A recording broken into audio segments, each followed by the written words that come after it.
Good morning. My name is Asia Monroe, and I am in English 114, and this is my oral presentation. I chose to do my presentation on the history of General Motors because I am in the automotive systems technology field.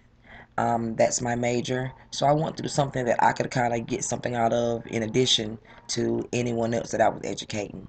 My purpose of doing this, aside from just myself, is to educate other people who aren't in the automotive industry, to let them know that General Motors is much more than just a car manufacturer.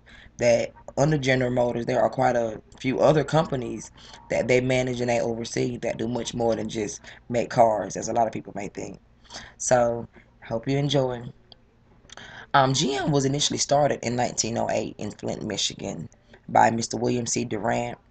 And at the time that they were established, they were just a car manufacturer. That's all they did. They were just based in little old Flint, Michigan, and just making cars.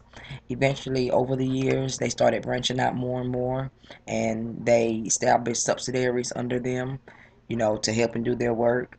Um, some of those subsidiaries are Adam Opel, GM Korea, OnStar, Vauxhall. There are quite a few, too many to name in 5 minutes, but they are doing a lot of great things over at GM and have been doing a lot of great things over at GM. Um, I got GM Financial is also a subsidiary of GM.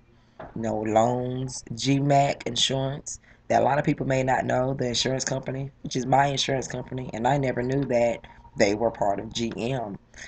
So that was very interesting for myself, to know that my insurance company was made by General Motors. That's kind of cool. But in any event, GM has really, really proved to be a hard hitting company in the industry. They've had a lot of ups and downs over the years, changing of department heads and chairmen, so they've been through a lot of tough stuff, but they have proven to bounce back every time, just flawlessly bounce back. Um, at this present time, their headquarters is located in Detroit, Michigan. They moved to Detroit, Michigan in 1998. Their headquarters was moved from Flint, Michigan to Detroit to the Renaissance Center. So there at the Renaissance Center, they have more space. There was more opportunity. The client base was actually greater and had greater potential for GM. So that seems to be a great move. And so far, it's proven overall to be a pretty positive move for the company. Um, GM, they're just awesome company. Like I stated previously, they're dealing with much more than just manufacturing cars, and they're trying to stay up on all the technologies.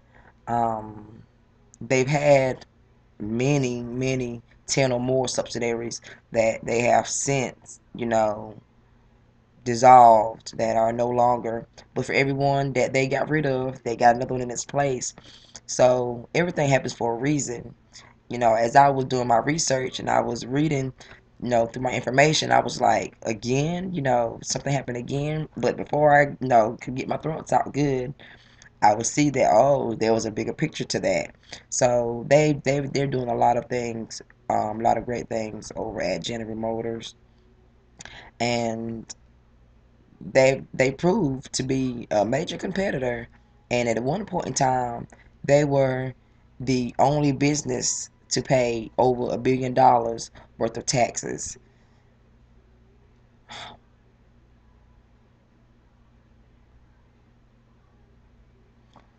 Excuse me. They were the only company to pay over $1 billion worth of taxes. So that says a lot. I mean, they're actually making pretty good money. They employ at this moment 202,000 people at present time.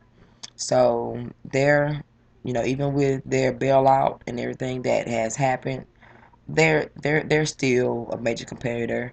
Their new technologies they're coming out with, or have come out with, excuse me, with the electric vehicles, and they have some more interesting stuff that they're looking into that's not set in stone, not patented yet, but they are looking to do some great things now and especially in the future. I'm just so excited to see what they have to offer. Um, Overall, I think I learned a good amount about GM, um, and I hope my presentation gave you some insight as well. Thank you.